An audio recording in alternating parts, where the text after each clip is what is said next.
Ada berita dari banyak media, itu antara lain saya ambil dari kompas.com ya. Judulnya Luhut ke pihak yang minta Wapres Gibran dicopot. Kau jangan tinggal di Indonesia, kata kompas.com. Tapi saya juga baca di beberapa media online termasuk yang mainstream, walaupun dengan judul-judul yang agak sedikit berbeda, tapi kontennya, substansinya sama. Saya baca beberapa paragraf ya. Ini ditulis Kompas 6 Mei 2025 pukul 20, sudah semalam ya. Luhut ke pihak yang minta Wapres Gibran dicopot. Titik 2, kau jangan tinggal di Indonesia. Mulutnya ya, satu orang ini dahsyat sekali ya. Ketua Dewan Ekonomi Nasional DEN Luhut Binsar Panjaitan meminta kepada pihak-pihak yang menuntut pencopotan Wapres Gibran Raka Buming Raka untuk tidak tinggal di Indonesia. Bahasa singkatnya diusir. Nah, kalau kalian minta Gibran dicopot, kalian pergi dari Indonesia. Diusir oleh Luhut Binsar Panjaitan, seolah-olah dia yang paling Indonesia, yang paling mencintai Indonesia, dia yang paling berjasa, paling patriot. Ya, luar biasa manusia satu ini ya. Biasanya dia pakai kampungan, dan memang kemarinnya dia udah pakai kampungan. Itu kampungan itu gitu ya. Sekarang tidak cukup dinamakan kampungan, keluar kau dari Indonesia. Luhut mengingatkan seluruh warga negara harus taat pada konstitusi. Elah. Manusia ini merasa paling konstitusional ya. Iyalah, harus taat. Kalau kau tidak taat konstitusi, jangan tinggal di Indonesia, ujar Luhut di Balai Kartini Jakarta Selasa pertemuan kemarin ya. Luhut menjelaskan jangan sampai Indonesia dipecah belah oleh kekuatan asing. Lo yang undang TKA Cina dah berbondong-bondong bergelombang bagai tsunami itu siapa kalau bukan seorang Luhut Binsar Panjaitan? TKA Cina itu orang asing apa bukan? Ya, aduh ini manusia luar biasa. Dia menyebut nih sekarang secara spesifik, dia menyebut jangan sampai forum purnawirawan TNI Polri yang menuntut pemajuan Gibran bisa membuat Indonesia terpecah. Saya baca lagi terus dari puas kita ya. Ya iya makanya itu siapapun dia jangan sampai bisa dipecah belah dengan keadaan dunia seperti sekarang. Ingat Presiden sudah memberikan penjelasan yang sangat jelas. Jangan kamu juga ikut jadi bagian memecah belah. Dengar itu. Luhut. Saudara sekalian, Luhut Binsar Panjaitan ini, astagfirullahaladzim, manusia ini luar biasa dahsyatnya ya. Dahsyat sekali, dahsyat sekali. Dan orang ini juga yang paling memberikan angin, buka pintu lebar-lebar, karpet super merah emas barangkali kepada Tiongkok, kepada RRC ya. Republik Rakyat Cina dengan segala macam investasinya.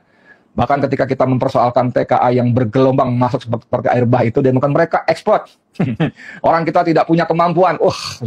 Sudah menjadi pengkhianat, membuka pintu lebar-lebar, menghina rakyat Indonesia sendiri karena tidak punya kemampuan. Padahal faktanya di lapangan, di pabrik-pabrik smelter itu, mereka adalah tukang kayu, tukang batu, tukang pelur, cleaning service, ada yang satpam dan sebagainya. Sangat menghina bangsa Indonesia. Dengan begitu kok dia merasa paling Indonesia, paling patriot, paling konstitusional ya. Dan kalimat coba dengan, jangan kamu juga ikut menjadi bagian memecah belah. Dengar itu. Kamunya itu, yang disebut kamunya itu, salah satunya adalah Trisutrisno, sesepuh TNI. Pernah menjadi wakil presiden Republik Indonesia, pernah menjadi Menhankam, Pangap, Menteri Pertahanan dan Keamanan, Panglima ABRI, Trisutrisno.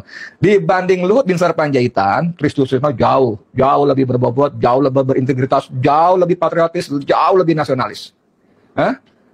Ini manusia dahsyat sekali, Bang. Sepertinya dia merasa punya Indonesia, dia berkali-kali ngusir-ngusirin orang. Ya, memangnya nggak boleh kita minta pencopotan Gibran? Boleh bos, katanya kok tinggal di negara demokrasi. Masa orang ngomong begitu nggak boleh? Yang kamu kan kau kan itu Trisutrisno bos. Opung. Luar biasa manusia satu ini ya. Dahsyat sekali. Paling patriot. Siapa yang punya tambang di mana-mana? Ya, Fathia sama si Haris Azhar itu sampai berkelahi di pengadilan dengan Luhut karena mereka bicara soal sejumlah jenderal yang menambang emas di Papua Panay apa namanya itu ya. Tempo juga bermasalah dengan Luhut. Saya tidak bermaksud membela Tempo karena sesama wartawan, tapi sebagai media yang dikenal punya kredibilitas dan integritas, sebagai media yang punya disebut jagoan dalam investigasi, saya lebih percaya Tempo daripada Luhut. Ya kan? Iya dong.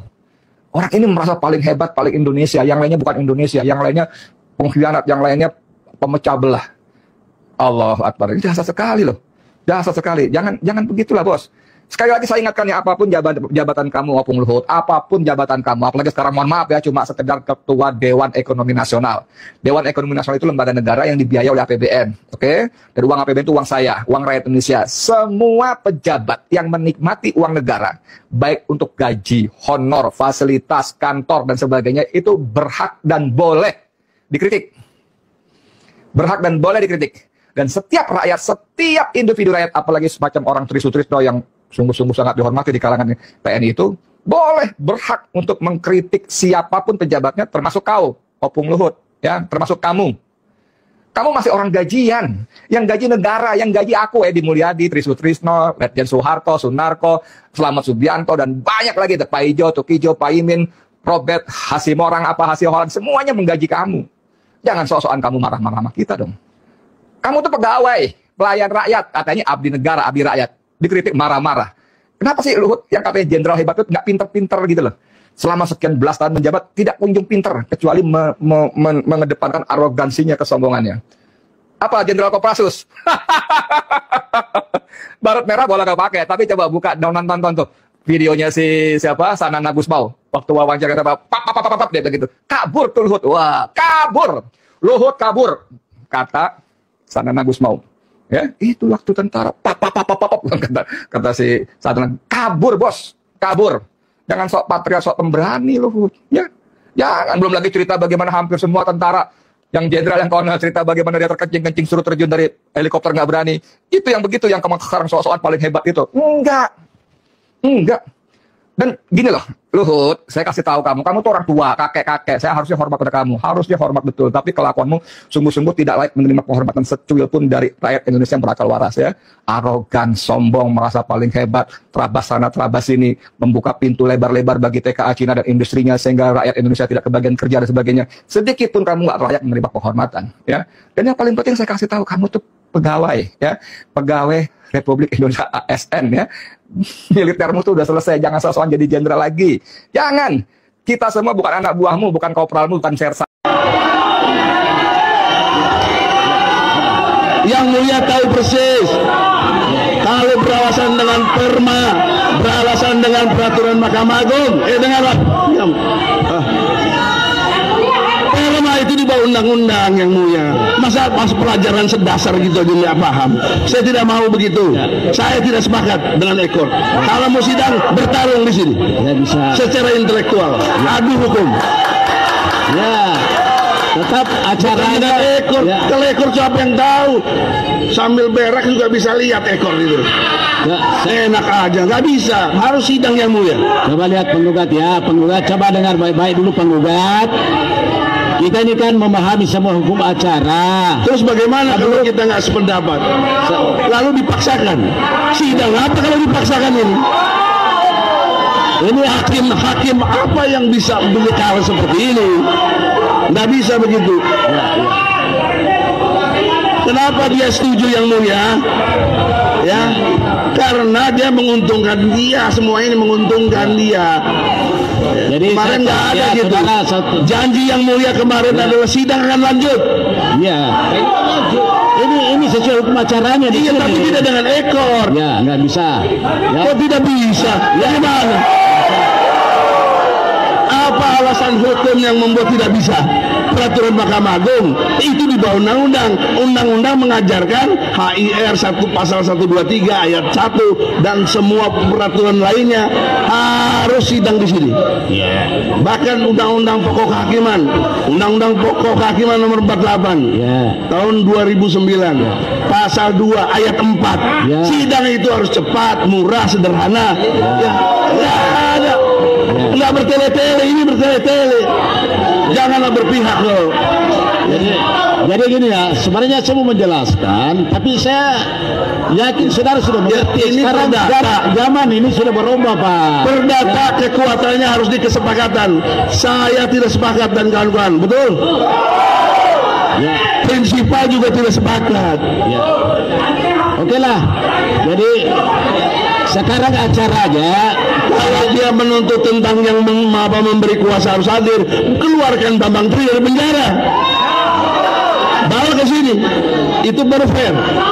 Kalau itu tidak penting, ada prinsipal lain, itu ada hadir tuh, yang dari UI hadir tuh. Jadi karena saya ketemu saudara, jadi kebetulan cari-cari ketemu yang namanya Joko Widodo ini di Universitas Gadjah Mada, tapi bukan Joko Widodo saudara.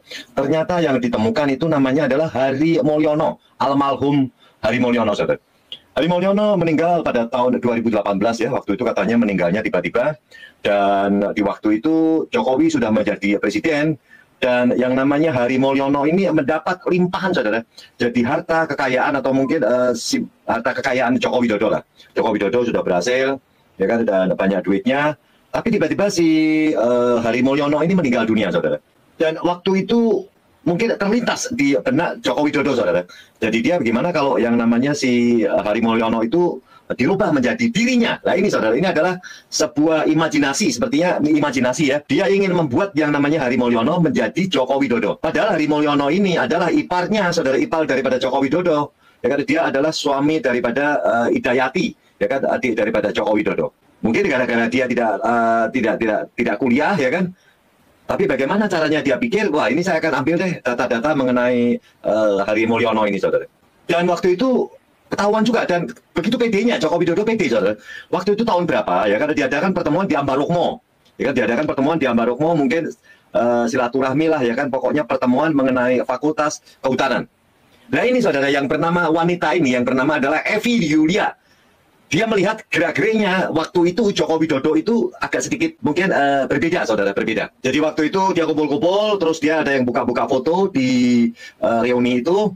Ya kan, di sana ada Joko Widodo, mungkin Joko Widodo sudah berlaku sebagai yang namanya Hari Mulyono, tapi disentuh oleh yang namanya si Evi Yulia ini, saudara. Ya kan, bahwa ini adalah Hari Mulyono. Dan sedikit agak, saya lihat sedikit agak kaku ya Joko Widodo di dalam masalah ini. Dan ternyata yang namanya Hari Mulyono ini, saudara, dia punya anak 2, cakep-cakep, saudara, cakep-cakep. Ya kan, namanya dikasih nama seperti rimba-rimba begitulah, seperti rimba-rimba. Dan anaknya cakep-cakep. Seharusnya anak ini yang bisa menjadi anak Joko Widodo itu cakep, saudara. Bukan seperti Gibran atau Kaisang, ya kan, atau si Kahiyang, saudara. Kalau ini anak daripada si keponakan Jokowi ini, ya kan, anaknya daripada si Hari Mulyono, Insinyur Hari Mulyono ini, almarhum Insinyur Hari Mulyono ini, cakep-cakep, saudara. Laki sama perempuan, cakep-cakep.